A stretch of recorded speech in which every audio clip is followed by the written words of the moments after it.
Lucho Heredia, tú, a pesar que no tienes una obra, digamos, publicada formalmente, lo que nosotros denominamos un libro, tú has sido un folletinesco, has publicado muchos artículos, poemas, notas culturales que no están dispersas, no tienen todavía una compilación. A pesar del tiempo, no has logrado hacer eso, bueno, factores económicos, lo que te conocemos. Sin embargo, ¿cómo nace tu afán, tu interés por la historia, por la literatura? Porque tú estás pegado al fenómeno cultural, a pesar de no ser estrictamente un poeta consagrado, renombrado, con libro bajo el brazo, pero nadie podría dejar de conocer que tú intelectualizas mucho el fenómeno literario y lo llevas al plano de la historia, al plano social. O sea, si en algo se te reconoce a ti es tener esa capacidad de intelectualizar y de darle esa contextualización universal a una aldea tan pequeña como es esta capilla literaria lambayecana. ¿Qué nos podría decir de tus orígenes, de tus inicios literarios? Mira, yo la verdad es que en un primer momento quise tener una banda de rock en el estilo post-punk, contestatario, y no me resultó. Desde ahí, gracias a que leí algunas revistas extranjeras de esta música, pude entender de que algo podía hacer por la literatura, porque tenía un bagaje, ¿no? Tenía un bagaje. Entonces, pero me faltaba aún mucho más y me acerqué a la literatura eh, con la finalidad de algún intercambio de experiencias que puedan enriquecer mi experiencia. Todavía no había renunciado a la posibilidad de hacer música hasta el año 96-97, en el cual ya desisto casi por completo.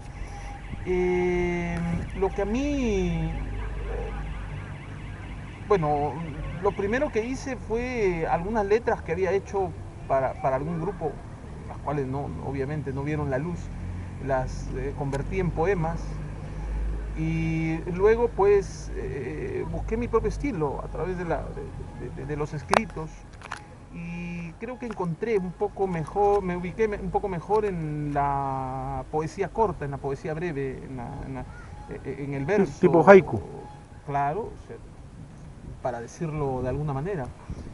Eh, y también en los artículos que he escrito sobre la literatura lambayecana. Yo lo que sí tengo que decir es que lo sorprendente de esta generación, y cosa que he escrito, es que se ajustan tanto a lo que se hace o a lo que se hizo en los noventas en el mundo y ellos no lo sabían. Entonces, tarde supo, por decir, de Stanley, de un Ray Lóriga, de un José Manuel Mañas, de un Cyril Collar, tarde supo él de un Foguet, o tarde supo él de un Pasoldán en Bolivia. Y, y de lo que pasaba en la Europa de ese tiempo y en Latinoamérica, y hasta lugares tan lejanos como esta célebre escritora que hacía libros de cocina e hizo una obra literaria muy noventina, que es Banana Yashimoto en el Japón. Tarde conocieron ellos. Y cuando hablaba de esto, después habían algunos muchachos poetas que decían no conocerlos.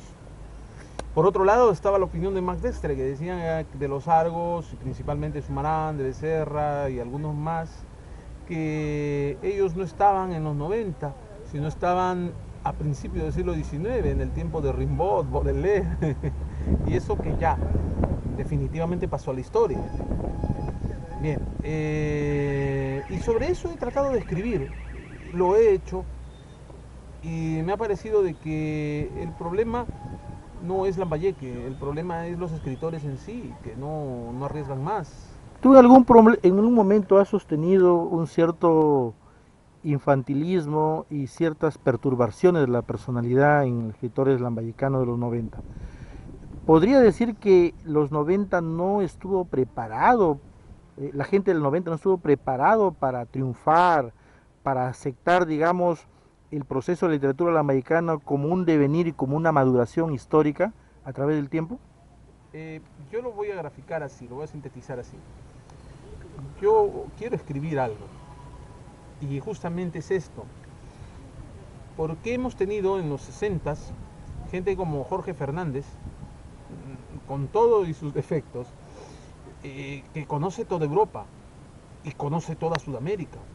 Y tuvo el valor de coger su morral e irse a donde el viento lo llevara. Tenemos a un José Atahualpa Díaz que hasta ahora está en Holanda. Dirán que es un hippie y tantas cosas, pero está por allá, se fue solo y está allá, encarando el mundo desde allá y hablando del Perú desde allá. Tienes un Francisco Serrepe que está en Francia, fue a la Unión Soviética, ahora está en Francia. Imagínate lugares tan lejanos y ver un factor edípico en los escritores del 90, a través de escritos o a través de sus actitudes. Y no hemos llegado pues ni a la esquina. Y justamente yo creo que eso se debe a ese lado de las perturbaciones de la personalidad que son notorias en muchos de estos escritores y que no les permite afrontar con valor, con valentía el mundo que les rodea.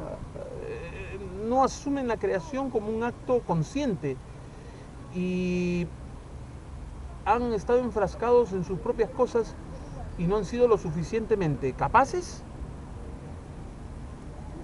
de afrontar una realidad y seguir adelante con esto de la literatura, porque hacer literatura en el Perú necesita también de algo de valentía. Dime una cosa, ¿tú ves algunos atisbos, algunos rasgos de poesía social dentro de la generación del 90 y dentro de la generación 2000 actualmente? Si tomo como marco referencial el trabajo que tú has hecho con Stanley, bueno, voy a decirlo de alguna manera, no, creo que no. Por ahí Juan Carlos habla de compromiso social, desnuda de alguna forma u otra sus simpatías políticas e ideológicas, pero eso no se ha visto muy plasmado en la literatura, en su literatura, y no es característica de la generación. Y pues en el resto no, en el resto ha habido siempre una cuestión preponderantemente íntima, preponderantemente evasiva, como ser, para tomar el nombre del grupo, un víctima del vacío, ¿no? Un víctima del vacío, no un héroe del silencio, que hubiese sido interesante porque era una coyuntura adversa para los ideales populares. Era como resignarse a un mundo unipolar y si alguien hubiera dicho algo diferente hubiese sido meritorio tal vez. ¿Tú consideras que hay el caldo de cultivo suficiente aquí entre los jóvenes del 2000 como para que pueda surgir una literatura realista, social, de compromiso político? Yo por lo que he visto hasta ahora no. Eh, Felicito esta iniciativa de los signos gracias al jalón de orejas que en el artículo de, bueno, que César Hildebrand hizo en un artículo al hablar de los niños de Palestina, por ejemplo. Y hicieron algo acerca de los niños de Palestina. Y eso me parece bien, hasta ahí. Pero por lo general no, por lo general no. Yo creo que una diferencia que sí es rescatable en estos 2000 es que, por ejemplo, hay mayor presencia femenina y la presencia femenina en los 90 fue tenue, un poco evasiva. Y pues creo también que hay nuevos jóvenes un poquito más ordenados, más disciplinados, pero aún así creo que considero yo que la temática del 2000 es muy similar a la de los 90. Marco Antonio dice que no, que lo suyo sí marca la diferencia, pero también hubo gente que tuvo inclinaciones por lo esotérico en determinado momento en los 90. Entonces, yo considero de que no hay una diferencia marcada en ese sentido entre el 90 y el 2000.